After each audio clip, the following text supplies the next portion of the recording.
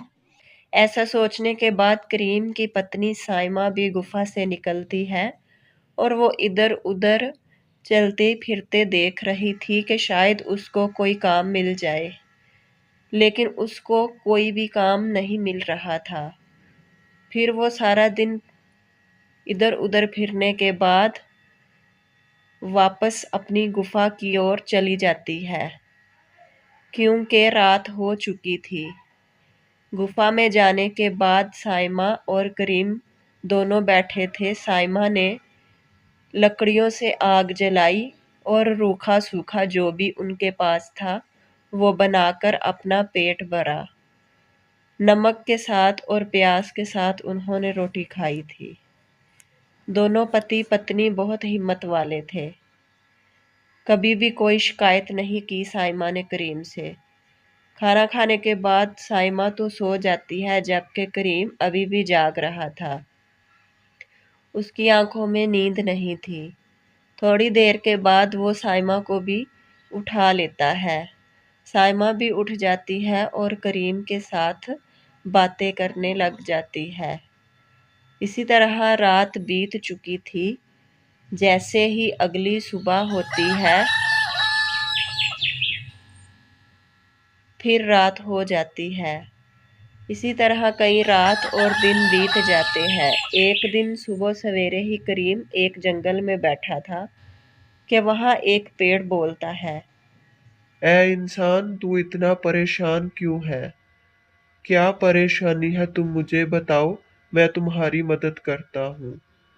تبھی وہ پیڑ نے کچھ سونے کے سکے دیے کریم کو، جسے دیکھ کر کریم حیران ہو گیا۔ ارے پیڑ، تم تو کوئی سادھارن پیڑ نہیں لگ رہے، تم کون ہو؟ تبھی پیڑ بولا، ہاں، میں کوئی سادھارن پیڑ نہیں ہوں، میں ایک جادوئی پیڑ ہوں اور میں غریب لوگوں کی مدد کرتا ہوں۔ اب میں نے جو تمہیں سکے دیے ہیں ان سے اپنا گھر بناؤ۔ کریم نے پھر وہ سکے بیچ کر اپنا ایک گھر بنایا اور اپنی پتنی کو لے کر اسی گھر میں چلا گیا۔ اسی طرح کریم کی قسمت بدل گئی۔ پیارے دوستو، اگر آپ کو یہ کہانی پسند آئی تو میرے چینل کو لائک کریں، سبسکرائب کریں اور اس کہانی کو اپنے دوستوں کے ساتھ لازمی شیئر کیا کریں۔ آپ کا دھنیہ واد۔